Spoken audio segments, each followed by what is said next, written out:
people using these drugs. So let's focus on the main goal, which is to make sure there's fewer people dying and there's fewer people spreading around serious diseases that wind up at the end of the day costing all of us because they stress the healthcare system. And that's all it does. It doesn't endorse this behavior. It just, and the other part of it is it expresses unconditional concern for these people.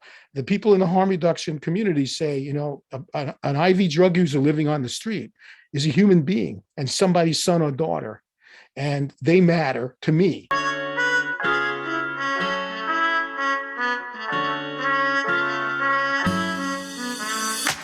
Hello, friends, and welcome. This is the Happy Warrior Podcast, fresh takes on the most important and little-known stories of the day, hosted by the Happy Warrior Substacks and everyone's favorite conservatarian journo and disabled otaku, Pete Pischke.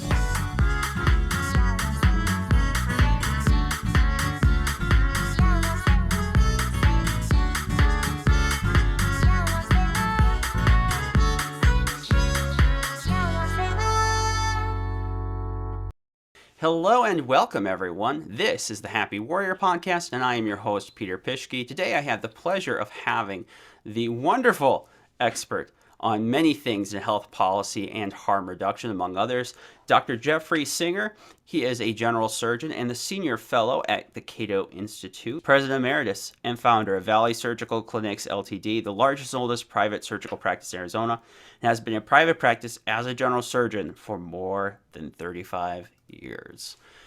Thank you, Dr. Singer, for being with us here today. Happy to be here. So, Dr. Singer, you just put out an article with the New York Daily News with Dr. Josh Bloom. You write a lot specifically about the harm reduction issue and what's going on with chronic pain. So that's what we're hoping to get into here today. Biden crack pipe story. Because I think that's where a lot of people, a lot of normies that haven't paid attention to the issue of harm reduction before, I think now jumping in, they're seeing all this. Some of them are okay with it. Many don't like it. What's going on? What happened here with this story, and why are people reacting the way they are? Well, I really think it was from the standpoint of messaging and public relations, it was really a dumb move by people who've joined the administration who actually have been encouraging the new drug czar, Dr. Gupta, happens to be a big advocate of harm reduction, which is a good thing. But they allowed this introduction of crack pipes into the discussion, which was just, setting up an attack by a whole bunch of opponents of harm reduction. It was just a bad thing to throw out there, and it helped to set back possibly the arguments that have been gaining ground. So I just think it was a public relations disaster, and it was also beside the point, because I got to tell you, most of the people who are involved in the harm reduction movement are focusing on things like clean needles and syringes so that people don't spread HIV and hepatitis. There's an epidemic of HIV now again because of people sharing needles. They focus on things like distributing fentanyl test strips and other testing equipment so that when people purchase these drugs on the black market, which they have no choice to do because they're prohibited, they could test to see if they're laced with things like fentanyl, which could cause them to have an overdose death. That's part of harm reduction. Part of harm reduction are things like safe consumption sites where people can use their drugs with clinical personnel standing close by to save their lives if they overdose, and also to give them a clean needle and syringe and then take it back when they're done so it doesn't get shared out on the street. Those are the harm reduction measures that most people focus on, or things like, medication-assisted treatment with methadone or buprenorphine. There are people who have advocated handing out clean crack pipes. Most people who smoke crack either, make their own crack pipes out of aluminum foil, or they buy these glass tubes to use. And it's true, there is, if they're not clean, you can get mouth sores, which become infections, which get you to go to the emergency room and costs the healthcare system money and things like that. But that is such sort of a peripheral, almost minor component of the harm reduction, uh, uh, strategy school, that it was just by allowing that to be out there for critics to see, just allowed the critics to focus on all of that and make harm reduction look silly. And I don't know what they were thinking, but they obviously should have consulted their communications team before they did that. And of course, they turned around and said, we're not going to give out any money to purchase crack pipes. And I would like to say, as a libertarian, I think it's important to mention that advocating harm reduction doesn't mean you're advocating taxpayers being forced to pay for other people's lifestyle choices. Most harm reduction organizations, like I live in Arizona, and just recently, needle exchange programs were made explicitly legal in the state in May of 2021, actually. Up until then, they were illegal. But nevertheless, at least 7 of them have been existing in this state and functioning pretty well for about 10 years.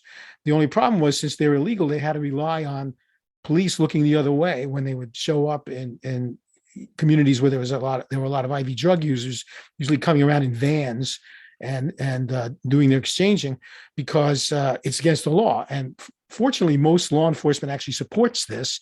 They don't like the idea of getting accidentally stuck with a needle that's contaminated with HIV or hepatitis when they're trying to rescue an overdose victim. So most of them support it, but you have to rely on their looking the other way, and you'd much rather have legitimate sanction. So now that they're legal, they were functioning completely on private funding because they're illegal. Now they could do things like establish an actual permanent location, perhaps in a strip shopping center close to in an area where there's a lot of IV drug use. They can maybe have publicly announced fundraising events to raise funds. Another example of harm reduction that's come under a lot of criticism from the usual suspects is safe consumption sites. I hear all the time these teasers on the news, saying there are groups of people who want to actually have you come inside and shoot up heroin indoors and give you the needle to do it. Details after these words from our sponsors. And that's the teaser. And they talk about it like it's something, crazy. Well, the fact is that what's called a safe consumption site is the same as needle exchange, except it's amped up to work even better. Because when you're exchanging a needle and syringe with an IV drug user, you give them a clean needle and syringe, they go out and they use it. And then sometimes they share it with others. Sometimes they sell it if they need to, because they're running short of cash to buy the illicit drugs. Whereas when you have a safe consumption site, you hear people always particularly on conservative news stations, complaining about, witnessing people on the streets of San Francisco or Philadelphia or elsewhere injecting right in front of their families. Well, a safe consumption site brings them inside. Most of these people who need safe consumption sites don't have a place to live. They bring them inside. They give them a clean needle and syringe. They give them equipment to test whatever it is they're about to inject to make sure it doesn't contain, like if they think they're injecting heroin, it turns out it's 50% fentanyl. That's something they should know, because they got to either not use it or make an adjustment in how much they're going to use, because they're going to overdose. And then while they're using it, there's somebody standing close by with the overdose anti-naloxone to rescue them if they overdose, so you don't have to call 911 and have paramedics show up. And then after they finish injecting, they make them sit down in what they call a chill out room, so that they don't just go right out on the street after they get that initial rush. They get a chance to kind of adjust and hang out for a while. And while they're hanging out for a while, they're getting talked to by people who unconditionally care about them. For many of these people, this is the first time anybody seemed to care about them in a long time, or wanted to talk to them, or wanted to even know what they think about things, because they're used to seeing people walk on the other side of the street when they see them. And they offer them a place to shower. And even if they want to stay for a while, there's bunk beds. That's what a safe injection site is. So it's bringing them out of the sight of people who don't want to see this. At the same time, and then when they're done injecting, they take the needle and syringe back from them, so it doesn't get out on the street where it could be shared with others or sold. And they tell them, look, if you need to use again today, you could just come back. We'll give you another clean one. Don't worry about that. But we take it back when we're done. just intuitively you would think, well, that should be even more effective in reducing overdose deaths and the spread of disease than needle exchange programs. And there's a lot of evidence to suggest that. They've been around since the late 1980s. They're very common in Germany, Switzerland, actually most of Europe. There are 38 of them now in Canada. They're in Australia. In fact, we're an outlier. When it comes to the developed world, we're an outlier because we have a federal statute that's referred to as the crack house statute. That's it's a law that says it's against the law to knowingly permit the use of the production or use of illicit drugs, controlled substances on your premises. So they're illegal here. So, for example, you had a group in Philadelphia. They called themselves Safe House, completely privately funded. One of the major donors was a developer in the city whose son died from a heroin overdose. He donated a large amount of money, and he actually donated the building in the Kensington district of Philadelphia, where there's a lot of IV drug users, and completely, like I said, completely privately funded. And among the principals organizing it is former Philadelphia mayor and Pennsylvania governor Ed Rendell. And they announced that they wanted to have this, they called it Safe House. Well, a couple of years ago, when in the previous administration, the Attorney General Rosenstein said, if you do that, we're coming after you. And so it's been tied up in the courts and been unable to get going. So a lot of people think, I don't want my tax dollars going to help people use illegal drugs. Well, it doesn't have to require your tax dollars to go use illegal drugs. The bottom line is, what we need to do is remove the government obstacles that are in the way of people who want to help people who are using drugs to prevent them from dying, to prevent them from spreading disease.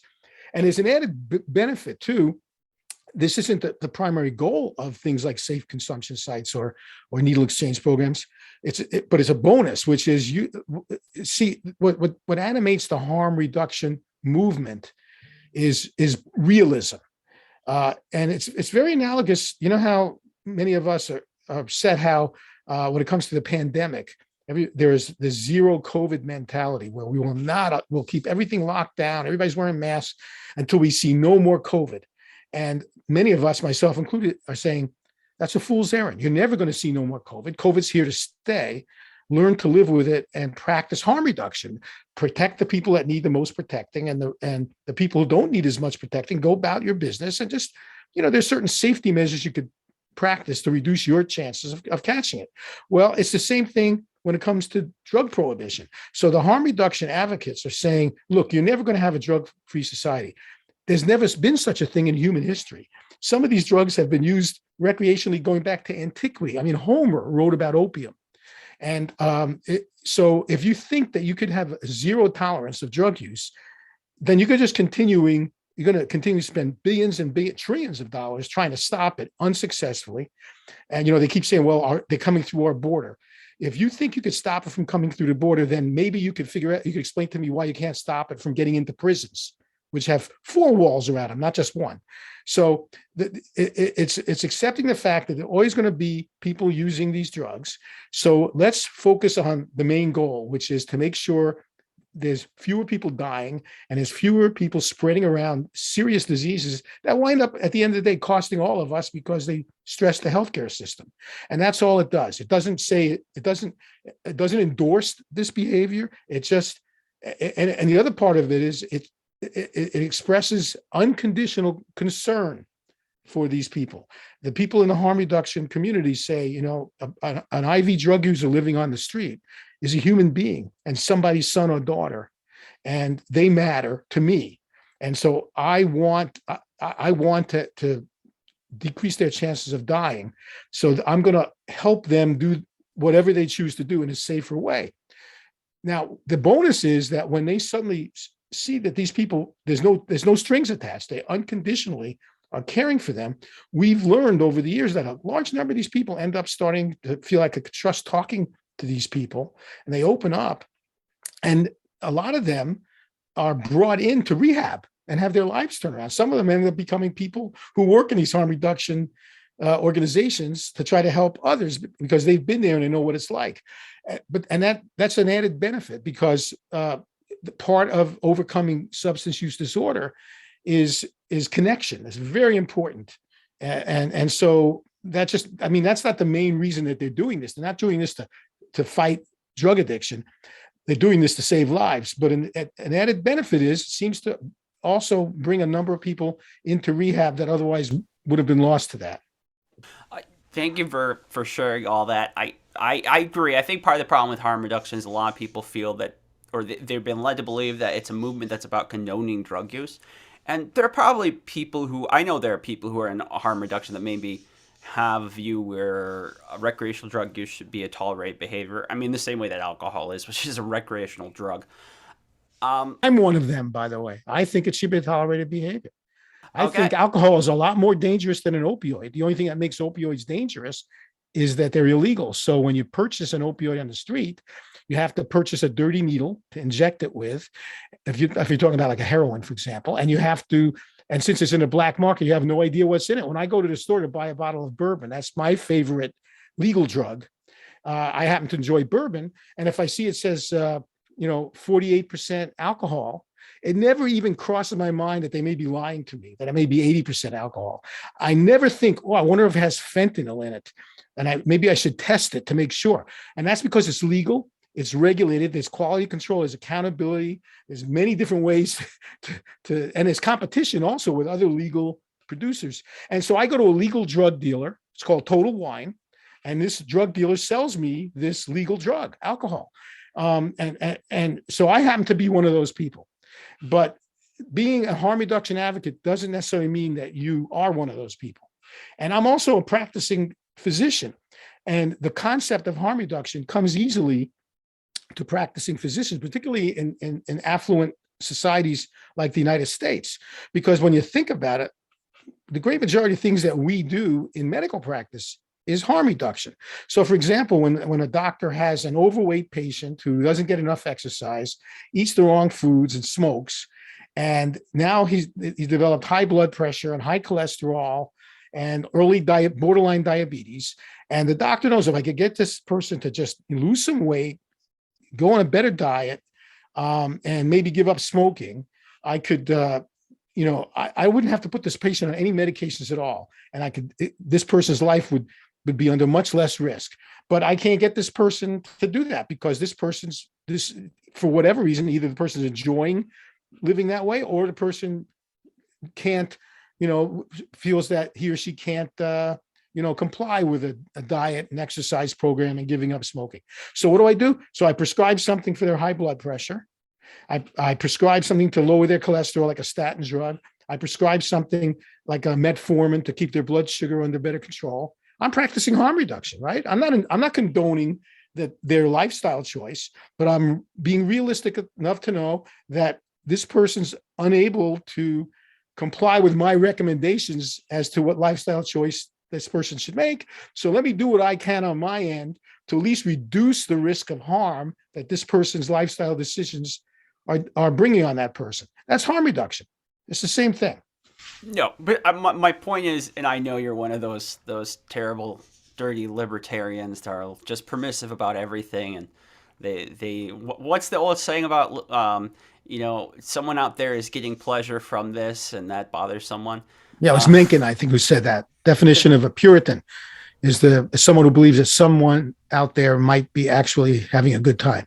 But the organizing principle here is about saving lives. It's getting people to live longer, to make better choices. Mm-hmm, right. It's understanding that there's human nature, and I think I'm writing about this right now. Part of the problem is that people don't understand that the options that are considered the traditional options, if you have someone that's struggling with an addiction, 12-step rehab, maybe forced rehab, that those methods have a very low efficacy rate, much lower than most of the populace understands. And so if your goal is to try to get someone that's in the throes of addiction or is going to engage in drug use, and you want them to live, this is the way to go. And it's interesting to me it's become such a partisan issue because honestly, it really doesn't have to be. And in fact, I think there's a lot in, say, I used to be more like this conservative in that worldview that says, okay, we understand that there are limitations to human nature, and so that'd be okay. Why do you think harm reduction continues to be such a partisan lodestone? Does it have to be that way? I think it's becoming less partisan.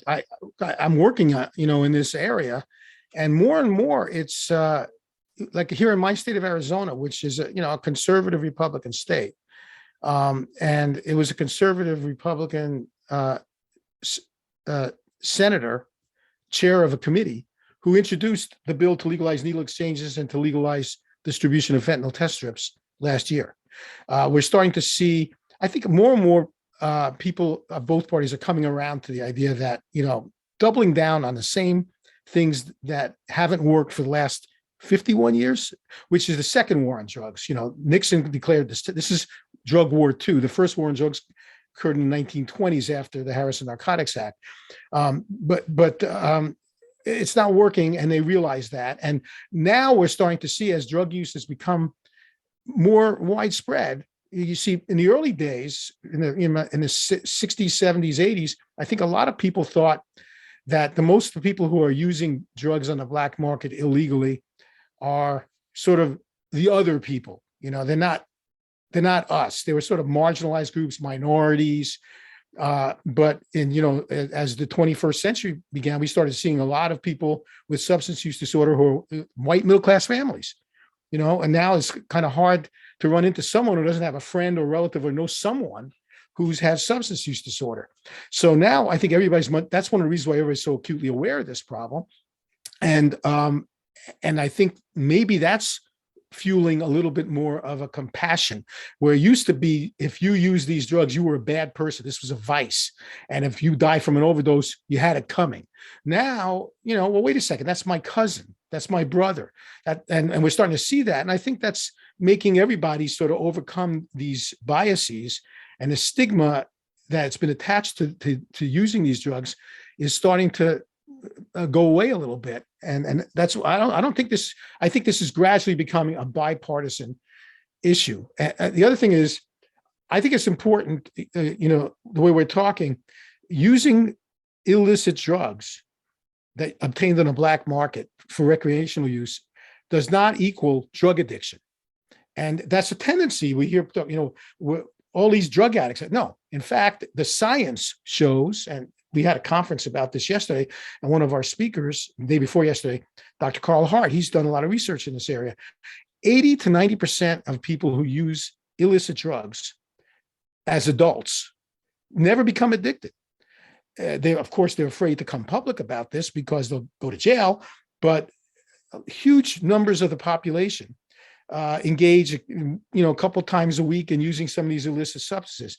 Almost everyone who develops substance use disorder began using these drugs when they were in their adolescence, where they haven't had full development of their frontal lobe, which has all these executive functions. And it seems that when you start young, you're more prone to develop substance use disorder.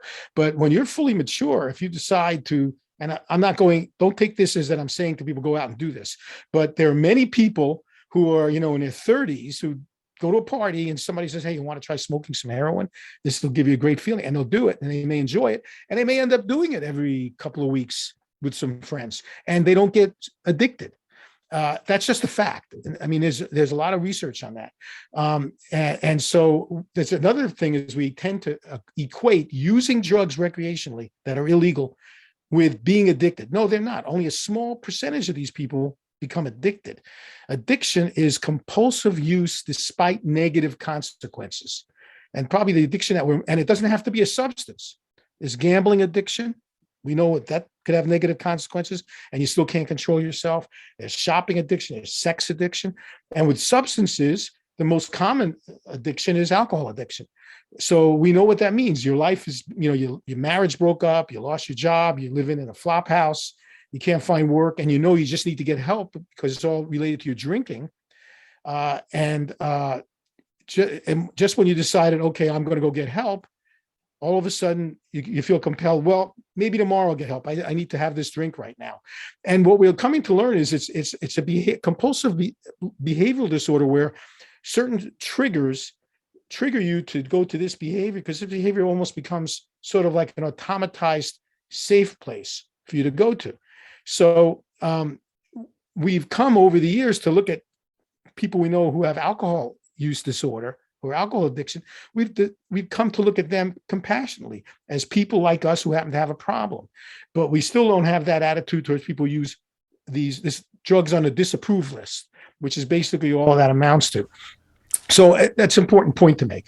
Well, okay, so this is a good place to flip over to the other topic of interest I wanted to get through with you, because it seems to me that pain medications, specifically prescription opioid medications like OxyContin, hydrocodone, and all the rest, that they've kind of entered this stigma of almost, not quite, but almost illicit drug use. I hear this more and more from people who, if they have a family member, I mean, this was always sort of around, but more and more I hear from people who say they have this family member and they're on their medication all the time and they're hardly functioning, and it's the doctor's fault. How do we flip back on pain medication, and what's happening here? You've been paying attention to this issue far earlier than most people, so you're one of the great go-to experts at following out what's happened to pain patients over these last. Well, more than that, actually. Well, again, let's get to the science, okay? The University of Pittsburgh School of Public Health published a study in 2018 showing the overdose rate has been on a steady exponential increase since at least the late 1970s. That's the data they were able to go back as far as. And the Joint Economic Committee actually issued a report in 2019 showing actually it's been increasing steadily since 1959. So when I was a medical student and in my early days of my medical practice, we were taught, this is in the early days of the war on drugs, we were taught, these are bad and dangerous drugs, and we underprescribed. And I remember making rounds on my post-op patients in the hospital, and they were obviously miserable, hyperventilating, rapid pulse, sweating. And I say to my patient, I have morphine on order. Just let the nurse know. No, I don't want to get addicted. Well, you're not going to get addicted. This is what it's for. It treats your pain. So both the patients and the doctors had been kind of indoctrinated into looking at these as dangerous drugs. The fact is, and this is undisputable, even Dr. Nora Volkow, who's the director of the National Institute on Drug Abuse, wrote in the New England Journal of Medicine in 2016, these drugs actually, when we understand addiction as opposed to dependency, dependency is when you've been on the drug for a long time, and if you withdraw it, you can go into a reaction. Lots of drugs, opioids are among them, but lots of drugs, anti-epileptics, antidepressants, beta blockers for high blood pressure. If you withdraw them suddenly, you could die from a withdrawal reaction from a beta blocker. Nobody would say they're addicted to a beta blocker. Like I said, addiction is compulsive use despite negative consequences. So that if you've completely been so-called detoxed from opioids, but you feel them calling to you that you need to go back, that's addiction as opposed to being dependent. So finally, in the 80s and 90s, lots of research came out saying, look, these have low addictive potential. Dr. Nora Volkow says they're extremely uncommon in chronic pain patients, even, quote, in her words, even those with pre-existing vulnerabilities. And they have a very low overdose rate. In fact, the overdose rate from numerous studies is anywhere from 0.04% to 0.02%. And the addiction rate is in the 1 to 5% range, okay, depending on which study you read. Addiction as truly defined, okay? So we were being told, we doctors, loosen up a little bit. You're making your patients suffer unnecessarily. So we began to loosen up in the 80s, actually, not just now. And then patients also began to overcome their fear of using them. By the late 90s and into the early 2000s, now remember, this overdose death rate curve is still been on a steady incline, okay? So it was going up before OxyContin was even approved by the FDA in 1996. Well, then, as more and more people were using opioids and more doctors were prescribing them liberally, and some doctors may prescribe them too liberally. I'm not saying they're all angels. So some doctors I know prescribe antibiotics too liberally. That's become a problem, with making organisms develop resistance to antibiotics. Some doctors prescribe antihypertensive agents too liberally. So, every doctor is different. But generally speaking, as it got prescribed more liberally, the more drugs that were being prescribed, the more drugs became available to be what they call diverted into the black market for people who are recreational users. So recreational users started moving, like in the 70s, the most popular opioid was heroin. In the 80s, heroin. In the early 90s, it was Vicodin and Percocet. By the late 90s, early 2000s, it was OxyContin, because OxyContin is concentrated Percocet, basically. It's concentrated oxycodone. So if you crush an OxyContin pill and snort it, you get a lot more concentrated oxycodone than from just a Percocet pill. And so that became popular. The people think that the doctors hooked these patients and they became drug addicts. That's not so. Most of these were non-medical users who chose to use diverted prescription pain pills. And you know what? That was a wise choice, because if somebody came up to me and told me, Doc, I'm gonna use an opioid tonight recreationally, you can't stop me. Now I got a choice. I have this bottle of pills I stole from my grandmother's medicine cabinet. It says OxyContin, 30 milligrams. I also have this bag I bought from a guy on the street. He tells me it's heroin. He says it's pure heroin. Which should I use? I'm going to use one. I'd say to him, well, if you're going to use one, use the OxyContin, because I know exactly what it is. If it says 30 milligrams, it's 30 milligrams. It's not laced with fentanyl.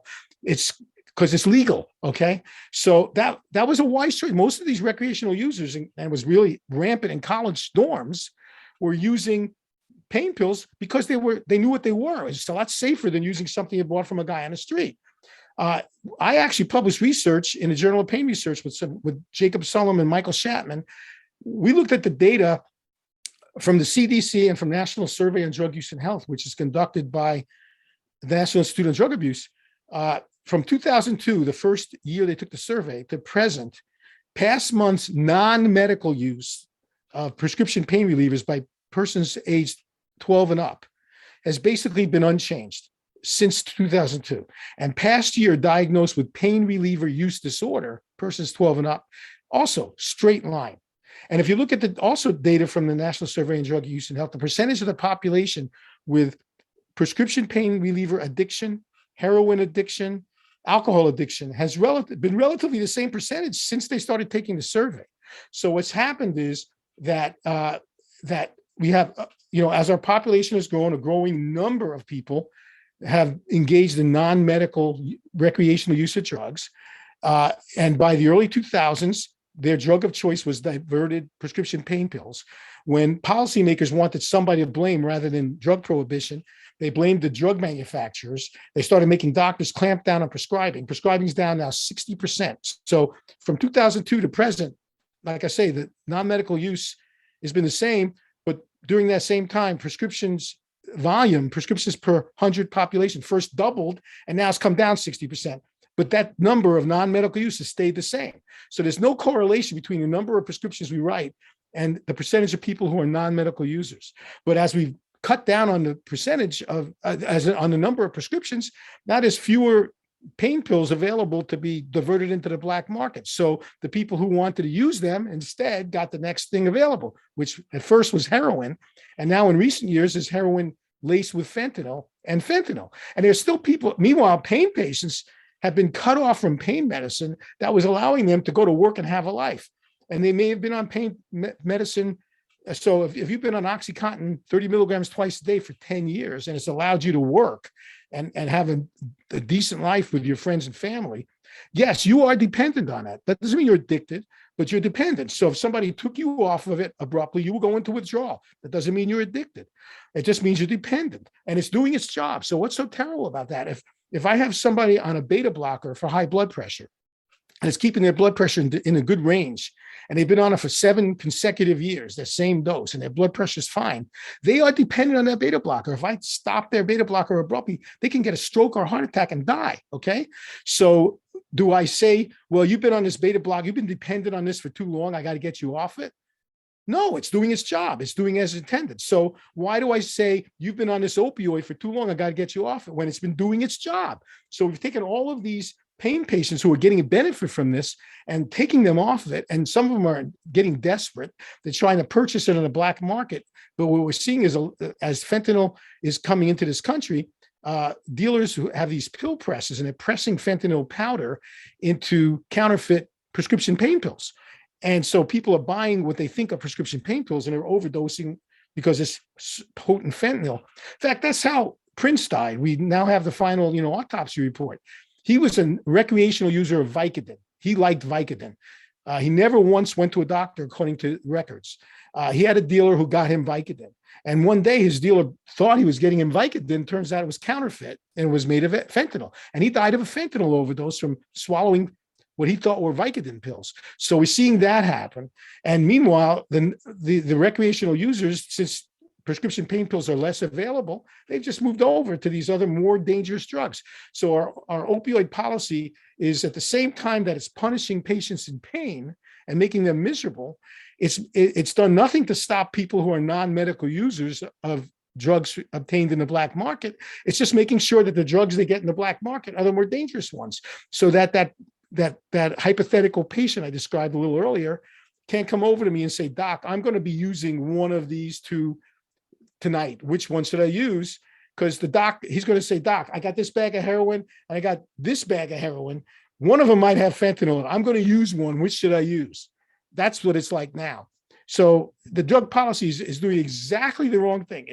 It's harming people who could benefit from opioids, and it's driving recreational users to more dangerous drugs. So we're driving up the death rate while we're making people in pain suffer. You couldn't get more irrational. No, in so many ways, it's the worst possible list of choices they could have made if they were trying to tackle either drug abuse or trying to meet the needs of patients. You bring up, I think that's a good point you bring in that rarely gets discussed, is that when we see statistics or things that say that people were abusing prescription drugs, I mean, there's lots of evidence, and I've gone through it before, that says that the people that were getting into this wasn't their moment they started to become a casual drug user or struggling with an addiction. There was almost always something prior to it. And even when they used a prescription drug, it was caught up with some other substances. But right. You bring another point here, is we're still assuming that there is this doctor drug user connection, when you're saying that a lot of times people are smart, and so they're going to make rational choices. They understand it, and taking the pills from grandma's pill box, for them, they think that is the safer option. That's a good point. That's a good point. There is a false correlation there being made, and that probably needs to be brought up a lot more. Yeah, but I don't want to sweep under the rug, though, that there were definitely doctors, as it became obvious that this is a popular drug for recreational use. There were doctors who were unscrupulous, who were operating what's called pill mills. I mean, there was a thing called the Oxy Express, where drug dealers would fly people down from New York to Florida, where there are these doctors operating these pain clinics that were just covers for drug dealing. They were using their medical degree as a cover, and they would be, these people would be flown down, given all sorts of perks, gift cards, etc., and told, "Go to this clinic, tell these things to this doctor. He'll give you a prescription for 500 oxycodone. Then go over to this particular pharmacy and make sure you get this pharmacist. He'll fill it, then bring it to me, and I'll give you X amount of dollars." And so you had this, and these things were, of course, law enforcement rolled them up. But I would say that, again, these were people who were basically recreational users. Some might have had addiction, but they were non-medical users who kind of, word got around, if you go to this doctor, you'll get what you want. And if these doctors didn't create the people with substance use disorder, and if you want to blame anybody, of course, these doctors violated the law and therefore deserve to be punished. But if you want to blame, the ultimate blame rests with drug prohibition, because that's what made that the lure of easy money that's provided by things being prohibited is what corrupted those doctors. Drug prohibition corrupts doctors, it corrupts police, it corrupts politicians, it corrupts prosecutors. We all know that. Anybody who's watched any of these, crime stories, whether you're dealing with, mafia stories or more modern time stories, there are police on the take, they get a cut. That's what prohibition does at the end of the day. There was a doctor who was arrested in Newport Beach, California, for going on certain times a day. He would go to this Starbucks and sell OxyContin prescriptions for $600 a piece. So you got to think, I could work long hours in my office and see patients and do physical diagnosis and all that kind of stuff and get paid maybe $120 for a half hour work, or I could get $600 a pop for selling prescriptions, because prohibition makes those prescriptions like gold. So at the end of the day, I'm not excusing those doctors, but the real ultimate blame rests with prohibition. That would get that stuff to go away.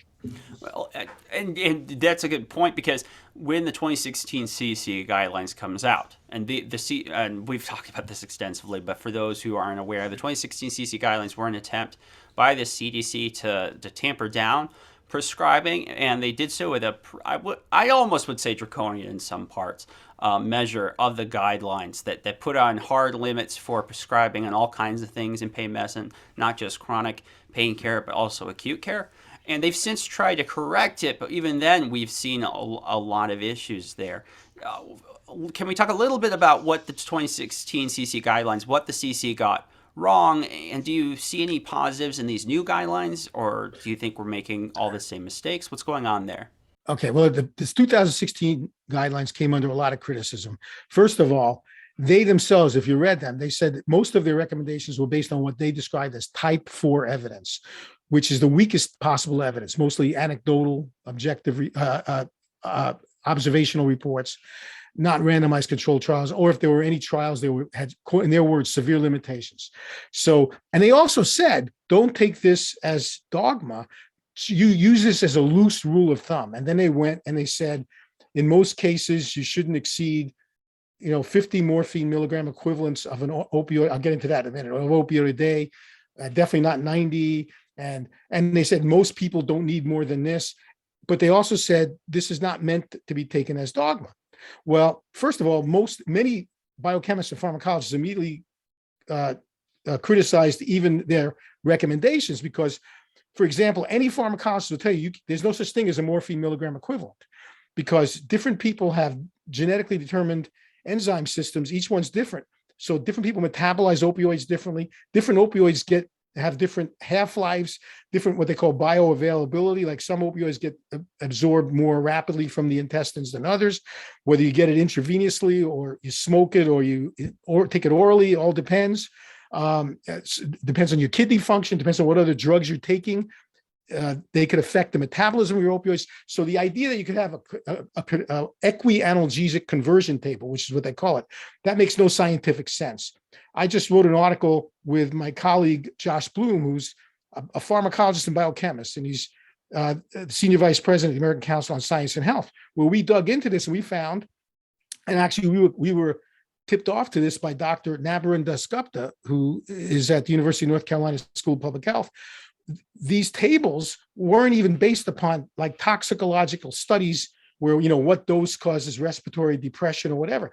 They were based on 50 and 60-year-old studies that were clinical trials where people were asked to give their subjective pain scores after receiving one pill versus another. And that somehow became these conversion tables. So it's even worse than not making sense on a pharmacological or biochemical level. It's just cobbled together anecdotal reports, basically. So it's really bad. Well, but the problem is that after they said that, most politicians immediately said, even though the CDC said, don't just take this as a loose rule of thumb, politicians read that and said, oh, that's the answer then. Let's pass a law. You can't have more than 90 morphine milligram equivalents a day, or you can't have more than 5 days worth of prescription pain pills after an operation. So they took all of these recommendations that they said are based on type 4 evidence and should be taken only as a rough guide, and they made them law, okay? And then the health insurance companies latched onto that as well. I said, oh, well, if the CDC is suggesting it, it's just like now, the CDC is suggesting you wear masks even if you're 2 years old in a classroom, even though the World Health Organization says you shouldn't wear masks under age 6. But that doesn't matter. Now you have an excuse to say, I will follow what the CDC says. So the health insurance companies started following that. So then even pharmacies started doing it. And you can understand if that this loose recommendation suddenly became dogma. And it reached the point where the American Medical Association issued a complaint saying you should never have rigid rules as to how much of a dose of anything needs to be prescribed because individuals are different. And finally, the CDC in 2019 said, whoa, whoa, whoa, we never meant you guys to do this. Well, it's a little late now. So they promised to revise their guidelines. Now, looking at they are receiving comments now. By the end of this year, they're going to have a new list of guidelines out, and they wanted us to comment on their first draft. So the good news about their first draft is they spent a great deal of time emphasizing, please don't put this into law. This is not meant in any way to be a rigid recommendation. These are not meant to be hard cutoffs as to doses. We're just sharing with you information that could help you. So they said all the right things. But then they went and said, pretty much they stuck to these junk science conversion tables. And they said, you should start being cautious when you exceed 50 morphine milligram equivalents of any opioid drug in a given day. Like I said, morphine is usually given intravenously. You could take it orally, but it's usually given intravenously. So when you say 5 milligrams of oxycodone equals 1 milligram of morphine, 1 milligram of morphine, how? Intravenously? Orally? What are you saying? Or you're just telling us it depends, doesn't it? Depend how you get it. You know, if you get it in your veins, it works differently than if you take it by mouth. So anyway, so they kept the conversion tables in, but they have all these disclaimers. So what I'm seeing this as is it's still going to have the same impact, which is when they come out with these recommendations that they've stressed are just loose recommendations, it's going to have the same reaction it had before. The politicians and the insurance companies and the drug, pharmacies are going to say, well, this is what the CDC recommends. And it's going to become the rule rather than what they say they intended it for.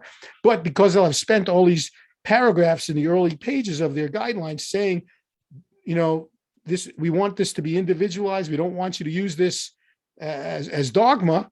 That covers them. So basically, they're going to be, for all intents and purposes, it's going to have the same effect as the 2016 guidelines, except they hope to make it where they're off the hook when it's misused by policymakers because I told you not to do that. Don't yell at me. I told you you're not supposed to do that. So now they're no longer responsible for all of the misbehavior that's going to happen when they publish their 2022 guidelines.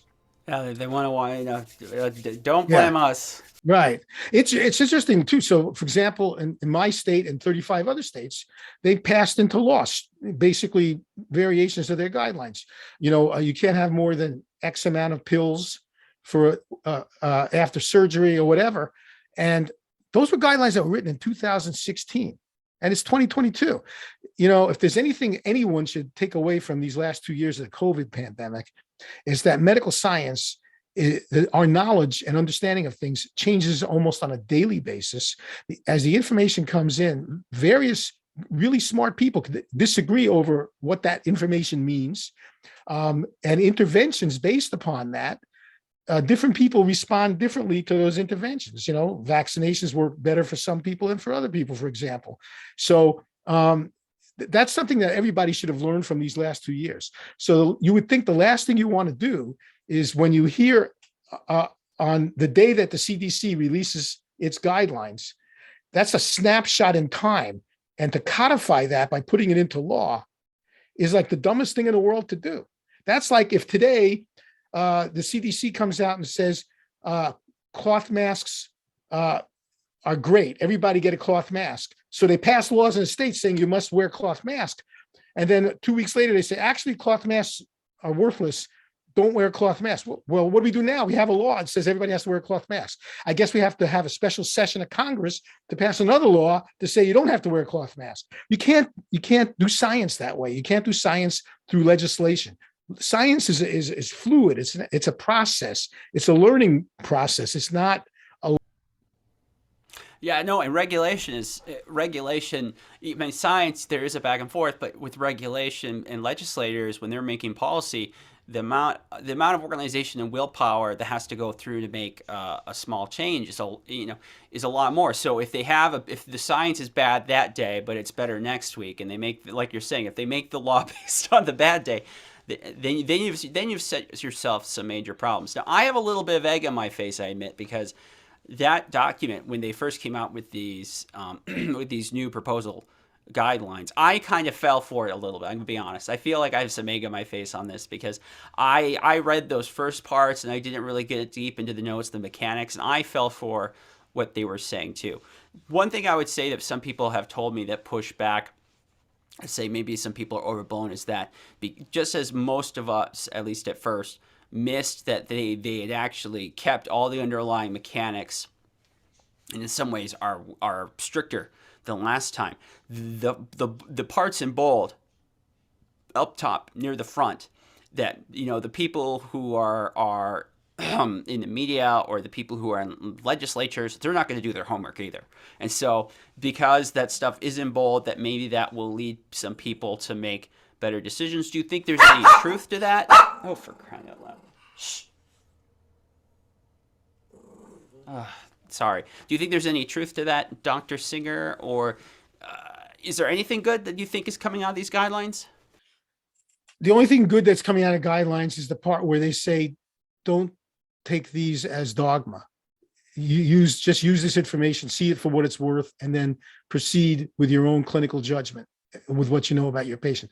Otherwise, again, it's thinking that you could tell people how to treat a particular disease when you don't know the individual, and there's so much variability. And like I say, you could be forgiven for falling for some of it, because I would postulate that many doctors, if they don't know much, or they forgot a lot of their pharmacology that they learned in medical school, and they don't work in that area that much, they may have accepted these conversion tables as, well, the CDC says this is a conversion table, so I guess I'll follow the CDC's conversion table. It was the pharmacologists and biochemists who said, wait a minute, you can't have it. There's no way you can equate one drug to another drug, but because that's kind of really specialized knowledge. And then, of course, the other detective work was which just recently came out, like we talked about in the Daily News today, is that they were not only that, they were cobbled together by subjective studies that were done in the past. So it wasn't even, objective kind of science. But otherwise, first of all, I don't know what the CDC is doing, getting involved in telling you how to treat things. The CDC was supposed to be set up to monitor epidemics, infectious diseases, and tell you how to avoid this control and avoid the spread of disease. I'm not in favor of agencies telling us how to live our lives to begin with, but if there's going to be an agency that would be more appropriate for dosing and things like that, it would be the FDA. I mean, usually when you get a package on a package that you get of a drug that's FDA approved, it tells you the dose, it tells you what to, there's a package, an insert inside saying, don't take if you're using this drug. Anybody's watched these commercials on TV for different pharmaceutical products, you hear all these disclaimers, don't, if you have this, if you're an allergy to, the FDA is the one that deals with this, not the CDC. But you don't, even then, they're telling you how this particular drug should be used and what to watch out for. They're not telling you how to treat a disorder or a condition. They don't tell you how to treat diabetes. They don't tell you how to treat high blood pressure. They tell you this blood pressure medication needs to be used in this way, and you have to be careful about these drug interactions and these other conditions that could be in your patient if you're going to use this drug. That's all they say. They don't tell you how to treat the patient. But somehow the CDC decided to tell doctors how to treat people with pain. They got no business doing this in the first place. Totally agree. Okay, same way they're also telling people about guns, right? And how to use guns. They're spending money doing research on gun ownership and whether or not houses have guns safely locked up. Meanwhile, they're not ready when a COVID pandemic hits because they've been spending all the time on things they shouldn't be involved in. Okay, so here's our last question for you. So, based on your experience and feeling for this issue, do you have any sense like where we are in the quest to maybe bringing back pain medicine to a more normal place where pain patients and other patients can access pain medicine? Do you think we're closer to that, or do you think that's far ahead in the future? Unfortunately, I think too many people have bought into this narrative that the only reason we have an overdose crisis is because doctors we're too liberal treating pain and hooked a whole bunch of people on drugs. And they think all these people on the street shooting up with opioids. And by the way, they should stop calling them opioids. That's too general a term. They're shooting up with heroin and fentanyl. They're not shooting up with oxycodone. They're not shooting up with Vicodin. They're shooting up with heroin and fentanyl mainly. And they're also using cocaine and methamphetamine mixed with heroin and fentanyl. So all these people, they believe, are the product of healthy, happy people who came into a doctor's office with a broken wrist, and the doctor gave them a painkiller and turned them into that. That's total fantasy. But until they overcome that and disabuse themselves of it, it's avoiding the real culprit of the overdose crisis, which is prohibition, which makes non-medical use of drugs, which people are always going to engage in, it makes it more dangerous. And so I'm not terribly optimistic in the short term. There's one area where I am getting optimistic, which is the United States has lagged behind much of the developed world when it comes to embracing harm reduction, because they're too puritanical. They're saying, I don't want to help somebody, enable somebody do something evil, which is recreational drug use. Whereas the rest of the world has much lower overdose rates because they have been actively engaging in things like needle exchange programs, safe consumption sites, safe supply, drug testing. They've been doing that for decades. That's why we're an outlier. So it seems to me that more and more politicians from across the ideological spectrum are beginning to kind of raise the white flag on that and say, yeah, maybe we ought to start using harm reduction. So there's I think I'm more optimistic when it comes to harm reduction, but I'm not optimistic when it comes to patients in pain. I still think that it's just too easy to blame Purdue Pharma or Johnson & Johnson or any of these drug companies that made prescription pain pills. It's too easy to blame them and avoid having to blame prohibition. They don't want to blame prohibition. You may be right on that. I think you're right on harm reduction. I hope you're wrong on the pain medicine front. I hope Sandy comes back sooner than we think it might. Well, Dr. Jeffrey Singer, it was a pleasure to be able to meet with you here today on the podcast. I really enjoyed it. If you would like to follow Dr. Singer on Twitter, he is at Dr.4, the number 4, Liberty. And of course, you can follow all his work at the Cato Institute. He's also a frequent writer, so you can find him at different news sites like his brand spanking new. He mentioned an article in the New York Daily News. Well, Dr. Singer, thank you so much for being on the podcast. We'll have to have you on again.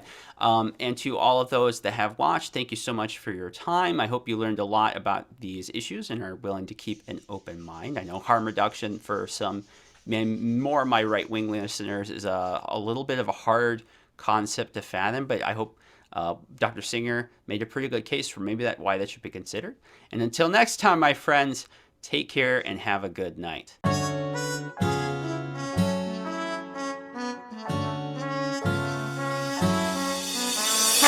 Thank you for listening to the Happy Warrior Podcast. Intro and outro narrated by Nicole Carino. Music by O Wires. If you like what you hear today, please go to thehappywarrior.substack.com and subscribe. Be sure to follow us at Happy Warrior P on Twitter. Email is happywarriorp@protonmail.com.